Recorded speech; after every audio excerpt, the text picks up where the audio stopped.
Fala aí, galera, tamo junto aí para a resolução de mais uma questão desafio.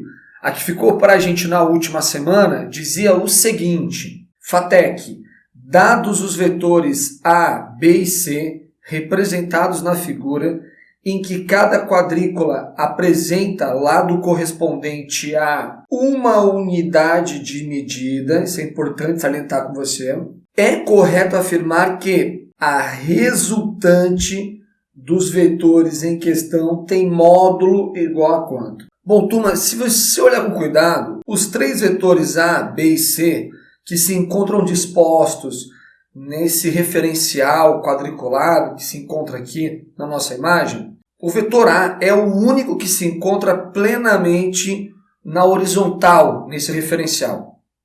Os demais vetores, B e C, estão inclinados em relação a esse referencial. E aí, para achar esse vetor resultante, você até poderia, por exemplo, usar o método do polígono ou do paralelogramo de 2 em 2. Mas eu estou pensando justamente utilizar a nossa última técnica, a da decomposição vetorial, exatamente em cima dos vetores inclinados. E se eu quero usar essa técnica, decomposição vetorial, lembra qual que é a manha? A manha é a gente imaginar como se aqui houvesse uma luminária, luz, indo para cima dos vetores B e C. E ao fazer isso, você percebe que a sombra do vetor B, aí só o cuidado, turma, o vetor B está aqui, a luz está vindo de baixo, você entende que a sombra dele no eixo X teria esse tamanho? Vê se está claro. Uma coisa que você confunde muito, ó, olha onde está a setinha, olha a sombra da setinha como bateu. Ó, o rabinho, sombra do rabinho, tudo perfeito. A mesma luz que atinge o vetor B também vai atingir o vetor C.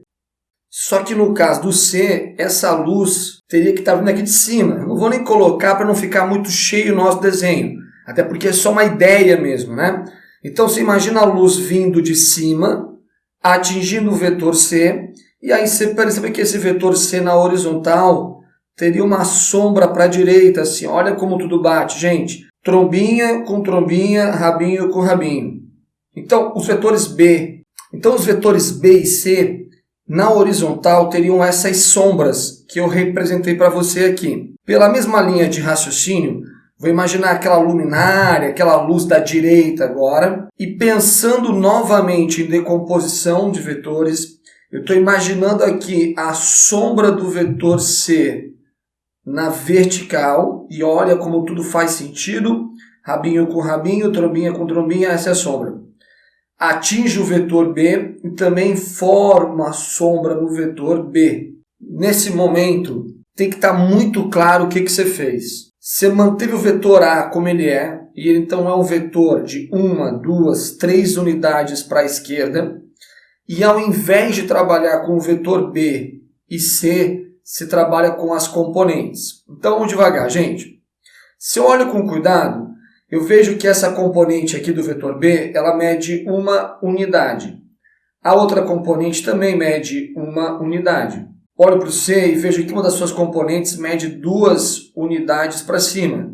Já a outra componente, 2 unidades para a direita. Notem o que nós vamos fazer agora, gente.